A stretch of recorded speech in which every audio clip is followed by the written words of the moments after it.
Free Texas CDL Hazmat Practice Test 2025 Texas. I don't know why my mouth decided to start salivating when I hit start streaming, but it did. How do you feel about your chances of passing the Hazmat Endorsement exam? Not very well. Take our free Texas CDL Hazmat Practice Test to see just how ready you are for this difficult endorsement test. I do remember when I got my Hazmat, it was, for sure, the most difficult test out of all of the ones I did. Even the driving exam, it was harder than that. Man, sorry guys, man. Let's just go ahead and do it. 30 questions.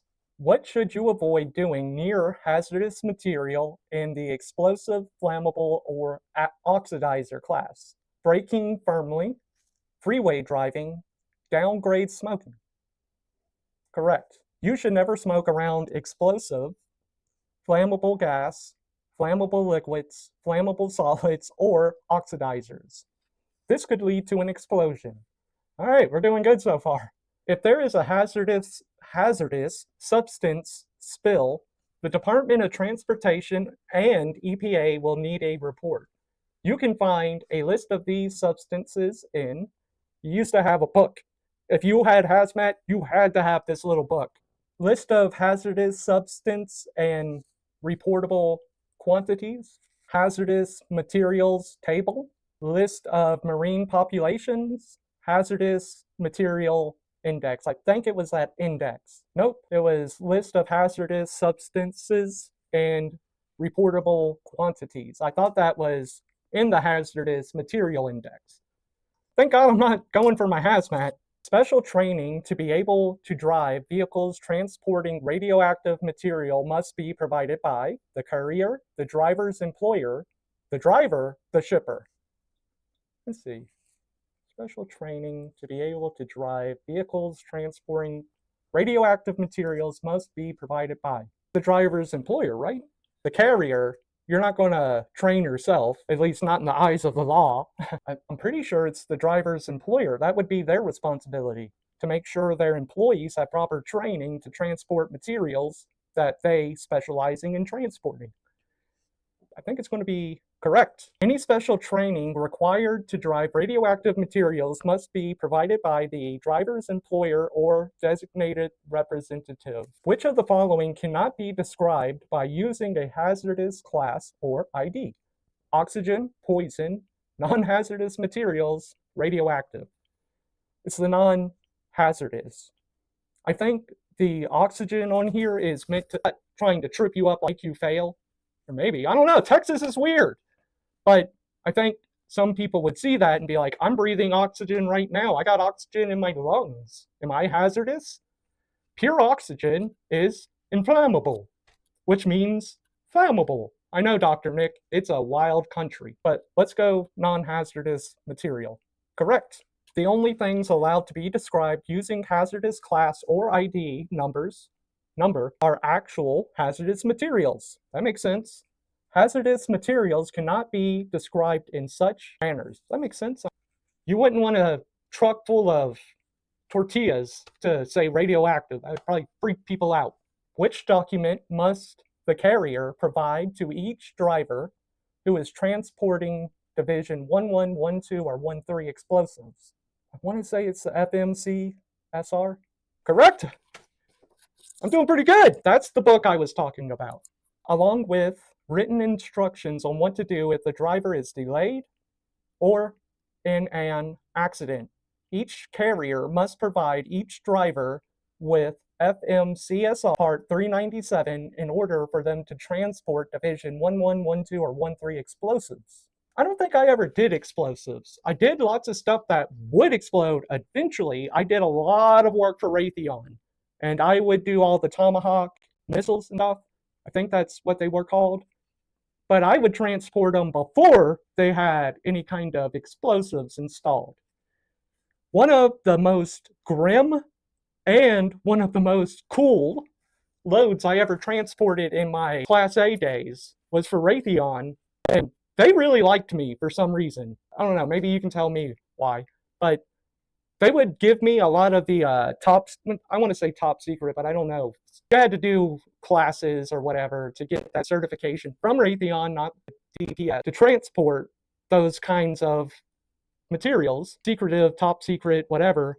And one of the, it's grim because, well, you'll probably know why. It was a gold plated freaking missile. And I took a 53-foot trailer to go pick it up. So whenever they put one crate in my truck, I was like, what the hell? And they're like, do you know what this is? And they're like, this is a gold plated missile, dude. And it was to celebrate something, a million missiles drops or sold or something. So you see where the grim nature comes from. But at the same time, it's pretty cool that I got to transport a gold-plated missile. I'm not proud of it. That's one of the reasons I quit working for Raytheon, because I would haul a trailer with like 40,000 pounds of collars or fins or whatever, and then you would hear in the news, we just bombed whatever, and I did it for a really long time. So at a certain point, you have to assume that some of the things you were transporting, you see what I'm saying, guys?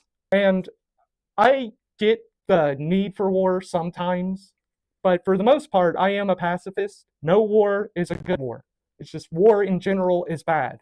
I've talked to people that get real bent out of shape about the Israel-Gaza conflict, and I've talked to people on both sides of that want me to say Israel is justified or Israel is genociding the Palestinians. My response will always be, whether it be Israel, Palestine, or Ukraine, Russia, is war is bad. I don't want war to happen. I don't care who's on what side. I understand that Ukraine needs to defend their borders. That makes sense. I get that. But if it were up to me, Russia wouldn't have invaded, and they wouldn't have had to do that, because war is bad, guys. I know, trust me. In order to transport cylinders full of compressed gas, they need to be stored in a way that they are able to roll freely. Hell, that comes in real handy at the weigh station on an unleveled surface, held upright, packed tightly, held upright. Damn. I used to transport these. I would take a bunch of cylinders to a place in Pennsylvania, Air Liquide, and then I'd pick up missiles and come back to Dallas. I was living the good life. If your vehicle doesn't have necessary racks to keep the cylinders in the right position, be sure they are on a flat floor. Position them so they are held upright. They can be in the hazardous horizontal position if the relief valve is in the vapor space. I'm glad that wasn't a question, because I would have had no idea. I'm assuming that means empty, but I don't know. It's important to always display a blank hazard placard, even for small amounts of the material. Liquid, wide load, oversized, poison inhalation. Correct? The inhalation hazard appears on the shipping paper, so you must display a poison inhalation hazard or poisonous gas hazard placard on your vehicle, even if it's just a small amount. Never store these materials within the cab of your vehicle. You don't have to tell me that twice, buddy. If you are carrying explosives in your cargo, do not park within blank feet of an open fire. I don't actually know, but I'm going to say 300 feet. Huzzah! If you are transporting Division 1112 or 13 explosives, you cannot park within 300 feet of bridges, tunnels, buildings, places where people gather, or an open fire. The only exception is short periods of time necessary for vehicle operation necessary. I guess that's if you're driving past a freaking burning building. But it did say park. I guess a stop sign, but that's still not parking. That's just stopping. You should never drive a placard vehicle near an open fire unless the fire is contained. Well, that's not an open fire now, is it? You can pass without stopping. There are no people around. You are driving more than 30 miles per hour. I think it's going to be B because A is not a open fire, it's a contained fire. C, well, if there's an open flame, I would hope that there's EMS and the firefighters, or you're driving more than 30 miles per hour. No, that wouldn't be it either, because there could be a traffic cop out there controlling the flow of traffic, and sometimes you can't go more than 20 miles an hour in those situations, or more than 30 miles per hour in those situations. So let's go with B, you can pass without stopping. Boom! Oh, if your vehicle has a placard, avoid heavily populated areas, tunnels, crowded streets, and alleys. And don't drive your truck down an alley, just straight up, in any conditions. Just don't do that. I've done it, but I didn't really have a choice. But that's neither here nor there. Even more, never drive your vehicle near an open fire unless you can do so safely without stopping. Makes sense. A shipper must certify that all packages containing hazardous material have been prepared according to HMR rules. Hazardous material resources? I would think HMR is hazardous material rules, unless it's like IP in peace. Have you ever seen that? Except when the shipper is shipping internationally. No, that's when you must do more shipping over state lines. You don't even want to get into interstate commerce rules. Oh my God. Shipping materials that are non-flammable, a private carrier. A shipper must certify that all packages containing hazardous materials have been prepared according to HMR rules, except when the shipper is. I feel like you should have to. I feel like it shouldn't matter in any of these situations, but it's definitely either C or D. Everyone's a private carrier. If you work for a company, that's a private carrier. It doesn't matter if you are a one-man operation or if you work for one of the big companies like Swift. That's still a private carrier. The only non-private carriers would be the federal government, correct? So I'm going to go with C, but I'm not 100% on this one. Private carrier. Private carriers are the only ones exempt from certifying that all packages have been prepared according to the HMR rules, and only if the package is provided by the carrier. I don't really understand that one. I'm going to be honest. I thought it would matter on all of these. A shipper must certify that all packages containing hazardous material have been prepared according to HMR rules, except when the shipper is a private carrier. I must be misunderstanding what this means. I'll have to remember this one and do research on it, because I don't understand that one.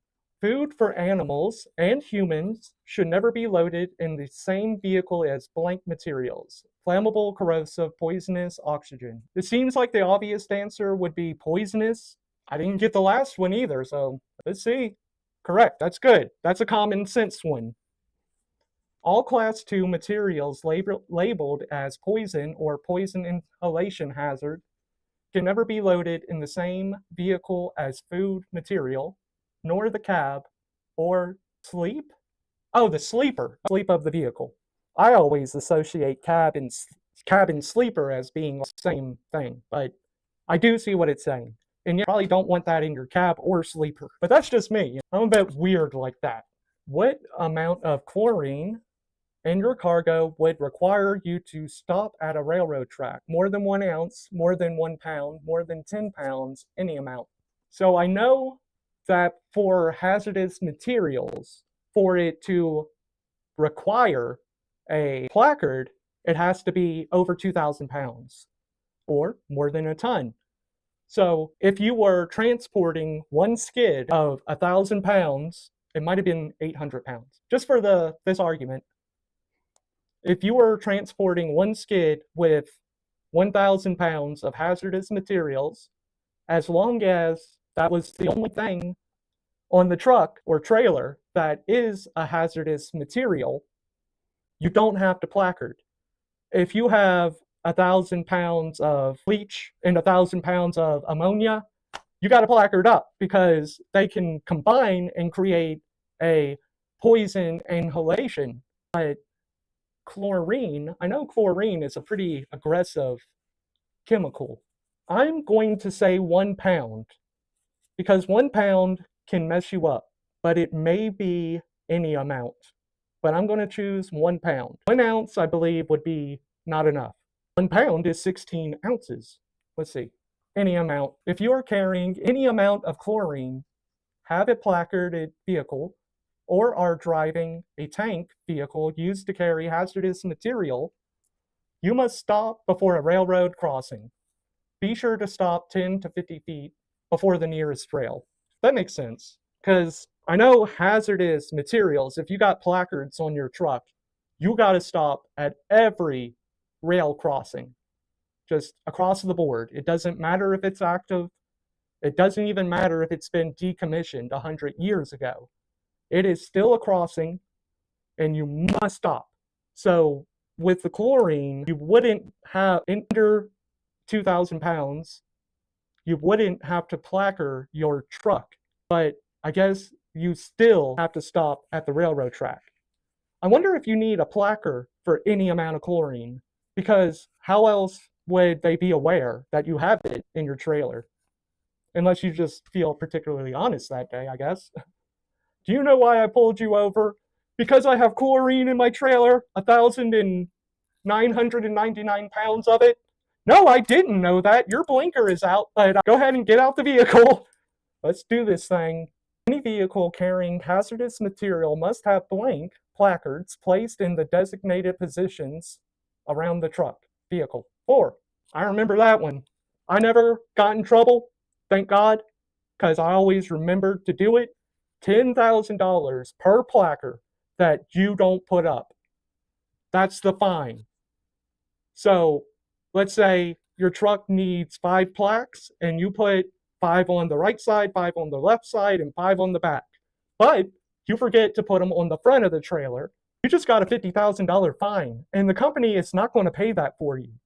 So it's a big deal. It's a really big deal. If your vehicle carrying hazardous material placards needs to be placed on each side, the front, the rear, this is a total of 4. Oh, wow.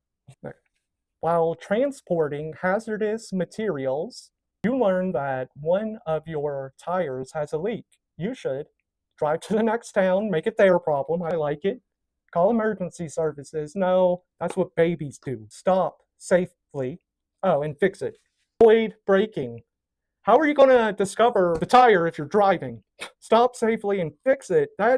Well, I've seen the trucks and trailers that have the system where the tires are hooked into the ABS and they'll fill to the proper pressure automatically. I never drove one of those trucks or trailers.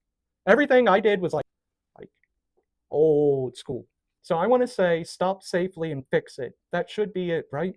Correct. If your tire gets a leak, you shouldn't drive on it. That's stop as quickly and safely as you can so that you can fix the problem before continuing on your route. I don't know, that seems pretty fair. Whoever is attending a placarded vehicle must meet the following requirements. Be in the sleeper or berth. That's true. I know that's one. Be able to move the vehicle if needed. That's why you have to be have a functioning cell phone. They didn't have that in the 90s. It's not like we just started making within 200 feet of the vehicle. I want to say it's within 200 feet of the vehicle because they're not going to make the rules so that you can't be a solo driver transporting hazardous material. And if the A was the correct answer, that would mean you're not allowed to go in the truck stop. You're not allowed to go eat dinner. You're not allowed to go poop or take a shower. So I want to say it's D. No, what? It was B. I thought that would fall within the 200 feet of the vehicle. In order to attend a placarded vehicle, the person must be awake in the vehicle and not in the sleeper or berth. Or they must be within 100 feet of the vehicle. They must be aware of the materials being transported, and they need to know what to do in case of emergency, including how to move the vehicle if needed. I would have to do some research on what they mean by attending, because I think it would just mean you're transporting it, you're the driver. But I don't know. This one doesn't make much sense to me either. What does attending mean? That's the question. Because solo drivers transport hazardous materials. I did it every day for 6 years. What does attend mean in this context? To attend a placarded vehicle, the following individuals are typically allowed. That's not what I'm looking for. I'm just looking for what it means. Specifically, what it means. To attend a placarded vehicle means to be present and responsible for a vehicle marked with hazardous materials. It's kind of what I thought it meant. The vehicle must be attended by the driver or a qualified representative at all times. I guess when I would go in the truck stop after parking for the night, that was illegal. That's what it's saying, right? The vehicle must be attended when it is on public streets, highways, or shoulders. Maybe that's what makes the difference. Since a truck parking lot would be private property, that might be the difference there. You know what? I think it is. I'm thinking about it, and it makes sense. Because sometimes there are emergencies on public roads, and you cannot leave the truck like that has hazardous materials in it. So actually, I take it back. I get it now. That last one does make sense. I was not considering that the truck parking lot is private property. And for the most part, you're allowed to do what you do on private property. And let's say there is an emergency, like the truck driver has a heart attack while going down the road, but is able to pull over and call an ambulance. You would need to make sure that there is someone on the scene that could move that truck in the case of an emergency before they could take you to the hospital. Is that what it means? I think that's what it's talking about. The item description of product has an X or a RQ right before the shipping description. This indicates the material is overweight, hazardous, international. I think maybe international. I think the X in the RQ maybe the RQ is required, and then you read the description and it will tell you what the materials needed or placards needed. Hazardous or international. Hold on, I'm gonna get some POLs. No, I didn't save any of them. Let's say hazardous, but I will acknowledge that it might mean, I just noticed I was upside down. It might mean international, but I'm going to choose hazardous. All right, correct. When you enter materials onto your shipping label, you should place an X or an RQ before the shipping description. If it's hazardous material, only use the RQ if a reported quantity needs to be identified. So that's what I was saying about the weight of how much of the material you're transporting is. Unless there are other hazardous materials that they could mix together. I remember reading something a long time ago. I can't remember details, but it was about why you shouldn't drive hazardous materials, and because that happened and their truck caught on fire in a tunnel, and I think like 200 people died. But I could be so wrong there, so don't quote me on that. If your vehicle is placarded and has dual tires, you must check your tires at the beginning of each trip and 100 miles, 150, 300 each time the vehicle is parked. It's either B or D. You gotta check the tires every time the vehicle is parked, regardless of the cargo. That's called a pre and post trip inspection. And you should be checking your tires when you stop to get fuel or use the bathroom. That is something you always need to be on top of. So I'm going to go 150 miles, but this one I'm not super confident about. Nope, each time the vehicle is parked. I guess that really should have been the obvious answer, but I thought maybe there was more rules for the placarded vehicle. It's important to make sure your tires are properly inflated. Check them at the beginning of every trip, as well as each time the vehicle is parked, which I guess that would be at the end of the day whenever you start your 10-hour break. When entering information into the description section of your shipping paper, which order should the information appear in? Man, I'm not the shipper. Ask the shippers. I'm just the dude in the drive-in. ID numbers, proper shipping name, hazardous class, and packing group. Hazardous should be at the top. That's the most important thing. Maybe the proper shipping name? No. And you want the hazard class and then the ID numbers associated with those classes. I'm going to go D. I'm pretty sure it's D. Not super confident though. Nope. ID number, proper shipping name, hazardous class, and packaging group. I guess really the ID number, if you know what's up, you would know that the ID number is corresponding to the hazardous class. The basic description should list the ID number, proper shipping name, the hazard class or division, and the packaging group in that order. If the packaging group is typo, I get that one, that was a mulligan. You got it wrong. If the packing group is Roman numerals, you can put PG in front of it. Hazardous materials have begun spilling from your vehicle.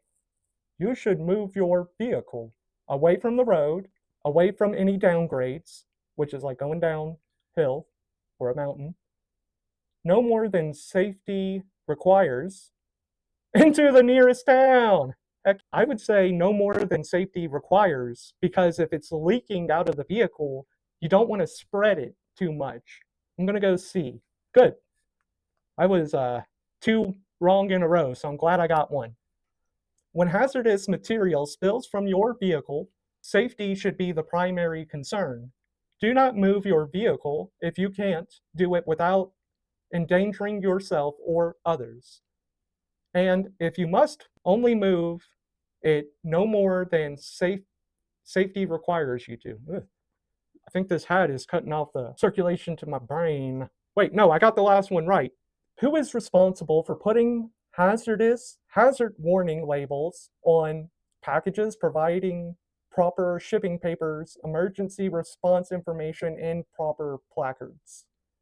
The receiver, the shipper, the manufacturer. The driver is certainly not responsible for putting labels on the packages. They're responsible for putting placards on the truck and trailer. The manufacturer, the shipper, the receiver. Who is responsible for putting hazard warning label on packages, providing proper shipping paper, emergency response information, and proper placards? I remember the shipper was always supposed to have plaques that you could ask for.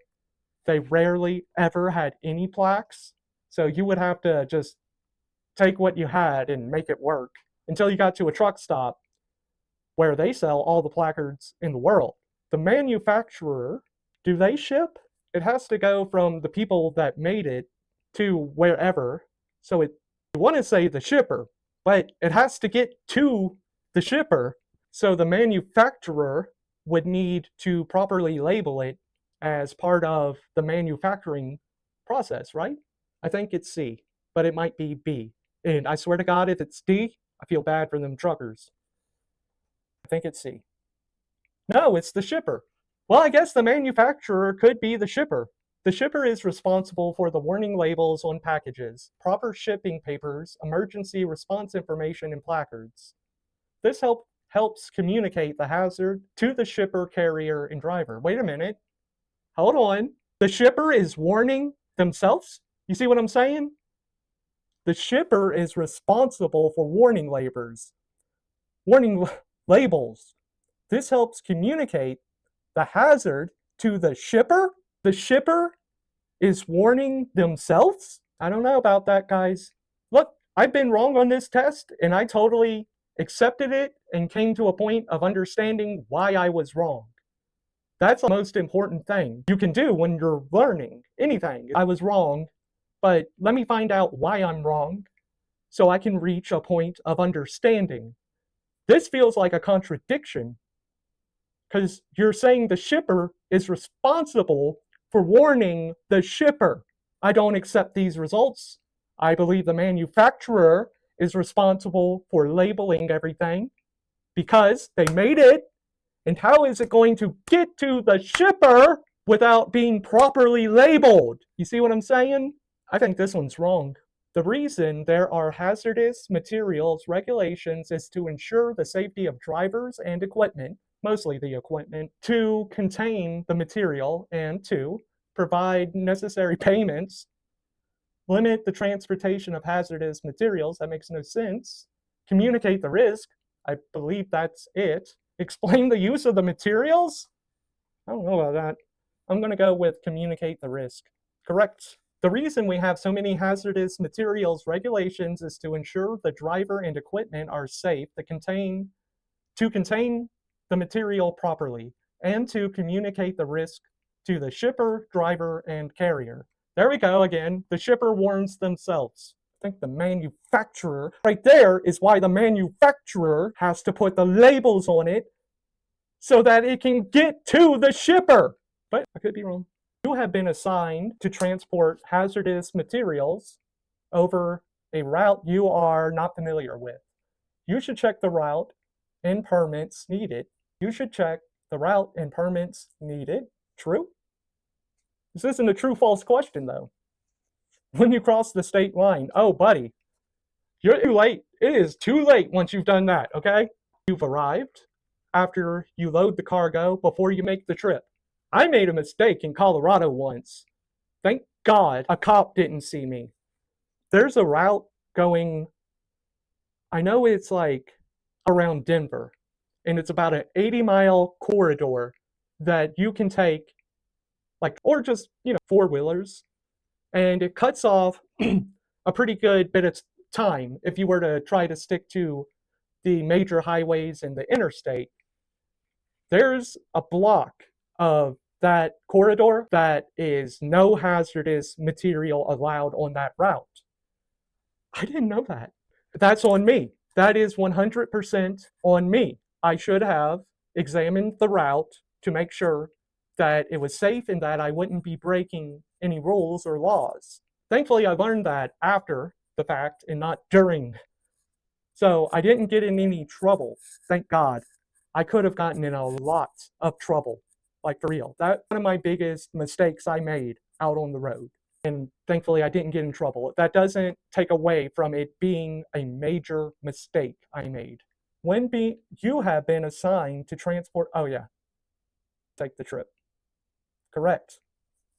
Some states and counties require special permits, transport hazardous materials through them. Before the trip, check your route and ask the dispatcher about any restrictions or required permits you might need.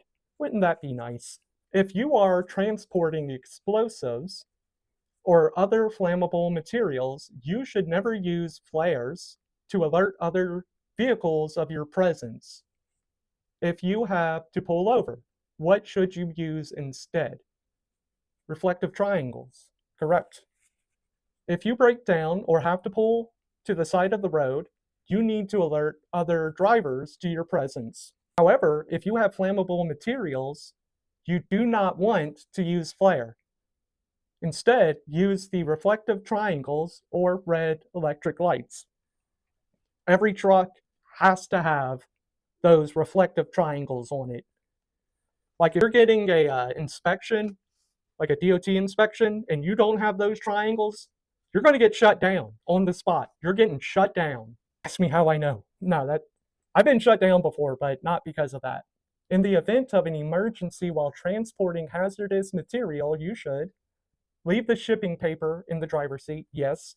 Head downwind. No.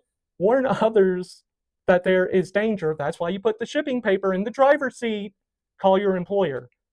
It's an emergency. You might be at the hospital and you didn't have time to grab your phone. It's A. Leave the shipping paper in the driver's seat. Correct? No. That's BS. I call BS.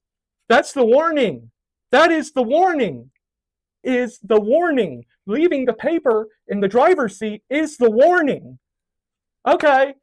Time I have an emergency while hauling transport hazardous material, If there are any houses nearby, I will make sure I go knock on every single door while I'm having a heart attack. Hey, what the paper is for. The point is, you can see the truck, the trailer should be placarded. So they will already be aware that there is hazardous material in the truck. The BOL will have a more detail on it than the placards do. So that's why you leave it in the seat of the truck, so that if any emergency people need to know what exactly is in that trailer, they can look in the seat and see the BOL with all of the hazardous materials listed and in what quantities they're in the trailer. So that warning. I'm sorry I'm having such a big reaction here, but like it's drilled in my head. Like if you're just going in the truck stop, leave the BOL in the driver's seat. Because how am I supposed to let everyone at the freaking truck stop know I'm having an emergency and I need to go to the hospital? That doesn't make sense. The BOL being in the driver's seat is the warning. I'm sorry, but oh my God. By checking the transport index of some radioactive cargo, you will learn the cost of the materials. No. The manufacturer of the materials, I don't think so. The degree of control needed during transport, I'm not sure what you mean by that. The combined weight of the cargo is C, right? Yes, okay. Back on track with stuff that makes sense. Because radioactive cargo passes radiation into nearby packages, it needs more care when transporting. The transport index will tell you the degree of control needed during transport. Okay. Do you need a lead box? Do you need a Faraday box? I think that's what it's referring to. Like, not the degree of control as in, hey, don't go too fast. It's the degree of control as in, how are you going to mitigate the risk of the radiation coming off of the object? Before loading or unloading any explosive materials, you must disconnect any heaters and check the cargo space. I guess it means like speeders you might have in your sleeper. Before loading or unloading any explosive materials, you must disconnect any heaters and check the cargo space. Is this a true or false statement? Like sharp points that might damage cargo, and check the cargo space for sharp objects that might damage the cargo, for air conditioning that is running, to ensure the lining is metal, for dust and dirt which should be cleaned. For checking the cargo area, what are you looking for? You would know if the lining is metal. I think they just are. For air condition that is running in the cargo container, cargo space, the only air conditioning I know for a cargo space would be a Thermo King reefer. For dust and dirt, which should be cleaned. I never had to clean a trailer out to pick up any kind of hazardous material. The only time I would have to wash out the trailer was when I'm picking up open packages of food material, because cross-contamination exists. It's like if the last thing you hauled was raw chicken and the next thing you haul is potatoes. You got to make sure that it's thoroughly cleaned to mitigate the risk of cross-contamination. I'm going to say A, looking for sharp points that might damage the cargo, because having a bunch of, let's just say you're transporting fireworks, if a sharp object penetrates one of the packages, that could cause gunpowder to leak out of the package, and you don't want that.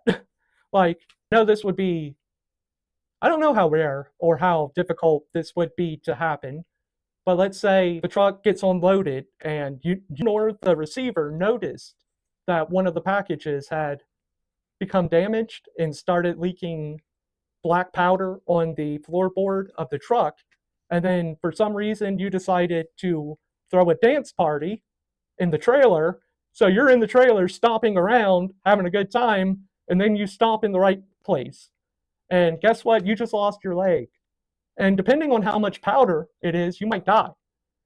So I'm going to go with A. Correct. Okay.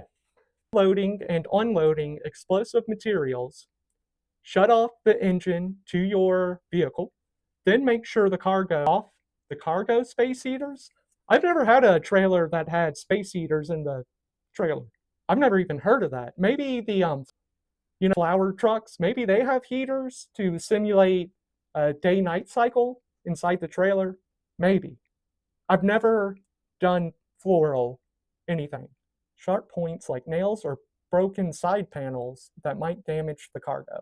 While transporting hazardous materials, you need to keep the shipping papers in certain places when you are not behind the wheel. The paper should be in the side panel. In the glove box, nope. In the passenger seat, nope. In the driver door pouch, yep.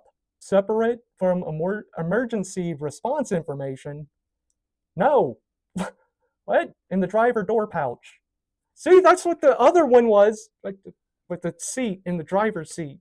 Be sure that you keep the shipping, I'll read the explanation. Be sure you keep the shipping papers for hazardous materials clearly labeled on the top of your stack of papers. So yeah, it needs to be the most visible. If you are behind the wheel, it should be within your reach, which is not the glove box. I don't know if you've ever been in the cab of a 18-wheeler. It's pretty big. You're not going to be able to reach the glove box from the driver's seat. The materials and on top of the stack of papers, if you are behind the wheel, it should be within your reach. If you are not driving, keep it in the driver's side pouch or on the driver's seat. Be sure to keep it in the same location as your emergency response information. If your vehicle is placarded, you should stop blank feet before the nearest railroad crossing. 10 to 20. No? 15 to 50? Okay. A little more room than okay. Your vehicle is placarded, carries any chlorine. You just have to stop, period, with any amount of chlorine. I learned that today. Or has a cargo tank used for hazardous materials. You must stop before crossing railroad. Be sure you stop at least 15. Be sure to stop 15 to 50 feet before the nearest rail track. I would just think 50 feet is a little too far, but I guess not. You are carrying explosives in your cargo and you collide with another vehicle. Goodbye! You should get far away from the vehicle, direct traffic around the accident, turn your emergency hazard lights on, remove the explosives before separating the vehicles. I think you should direct traffic around the accident. Because what the heck are hazard lights going to do in that situation? That's what you do whenever you have a blowout. And once you're on the road, get away from the vehicle. That's not that, like, you took on the responsibility of transporting hazardous materials. And you did that knowing that you have hazardous materials. So at that point, you said you're taking responsibility for that. So if you were to try to get away from the vehicle, that's you disregarding your responsibility, which is bad. You shouldn't do that. So I'm going to say, and turning on your hazards, that's meaningless. Remove the explosives, that's more likely to result in an explosion. Direct people around it. Let's see. What? Remove the explosives before separating the vehicle? What? I absolutely do not accept that answer. Remove the explosives? You, the driver, that just got in an accident. So first get out of your truck and tell the other person, don't you fucking move! Stay still! I'm gonna go get the explosives off my trailer! And you stay right the fuck there! That's what, holy shit!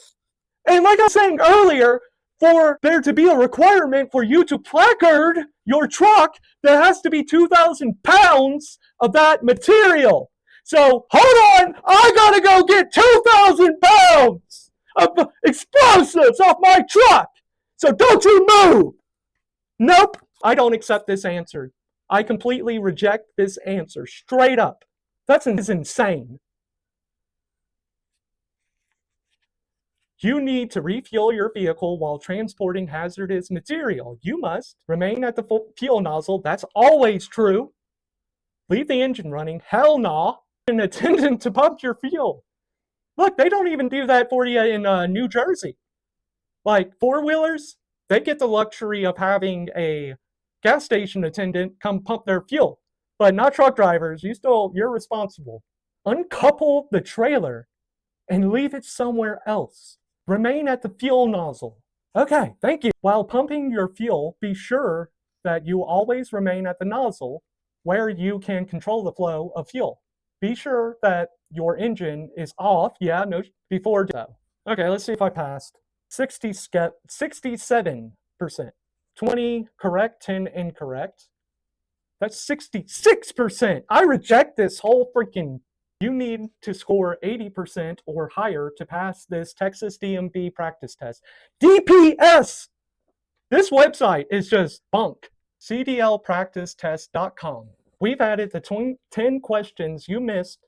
We have added the 10 questions you missed to your missed question bank, so you can review later. That makes 21 total questions you have answered incorrectly so far. I also took a general knowledge test, so that's where the other 11 are coming from. 8 of the questions that I got wrong, no, 7 of the questions that I got wrong, I completely accept, and I recognize now why I was wrong, because I reached a point of understanding. The other 3, I don't think so, buddy. The truck driver is absolutely not supposed to freaking remove all the explosives from the trailer before they can move whenever there's an accident. That wouldn't even make any kind of logical sense. I mean, wrong, but if it can be explained to me in a way that shows me I'm wrong, I'll accept it. But right now, that just seems so ludicrous. It's hard to even imagine.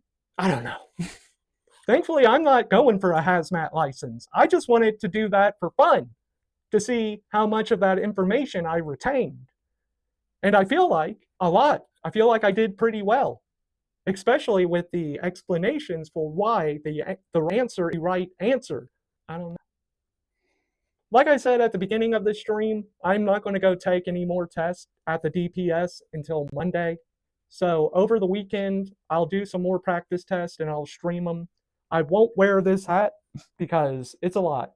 I won't wear headphones either. I had them in because I thought maybe I might watch something, but I didn't. So I guess I just had these in for no good reason. I guess I kind of protected my own ears when I started screaming, so I don't know. But peace out.